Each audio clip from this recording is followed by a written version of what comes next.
That very day, the first day of the week, two of Jesus' disciples were going to a village 7 miles from Jerusalem called Emmaus, and they were conversing about all the things that had occurred. And it happened that while they were conversing and debating, Jesus himself drew near and walked with them, but their eyes were prevented from recognizing him. He asked them, "What are you discussing as you walk along?" They stopped, looked downcast.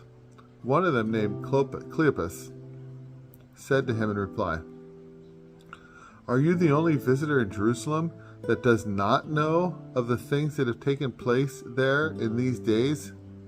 And he replied to them, "What sort of things?" They said to him, "The things that happened to Jesus the Nazarene, who was a prophet, mighty in deed and word before God and all the people. How our chief priests and rulers both handed him over to a sentence of death and crucified him. But we were hoping that he would be the one to redeem Israel. And besides all this, it is now the 3rd day since this took place. Some women from our group, however, have astounded us. They were at the tomb early in the morning and did not find the body. They came back and reported that they had indeed seen a vision of angels who announced that he was alive.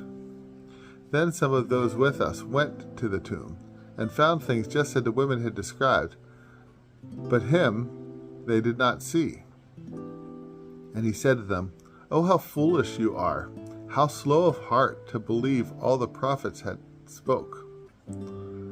Was it not necessary that the Christ should suffer these things and enter into his glory?" Then, beginning with Moses and all the prophets, he interpreted to them what referred to him in all the scriptures. As they approached the village to which they were going, he gave the impression that he was going on further, but they urged him, "Stay with us, for it is nearly evening, and the day is almost over." So he went in to stay with them. As it happened that, while he was with them at table, he took bread, said the blessing, broke it, and gave it to them. With that their eyes were opened and they recognized him, but he vanished from their sight.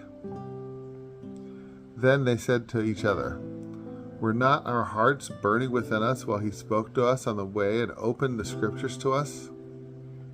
So they set out at once and returned to Jerusalem, where they found gathered together the 11 and those with them who were saying, "The Lord has truly raised and appeared to Simon."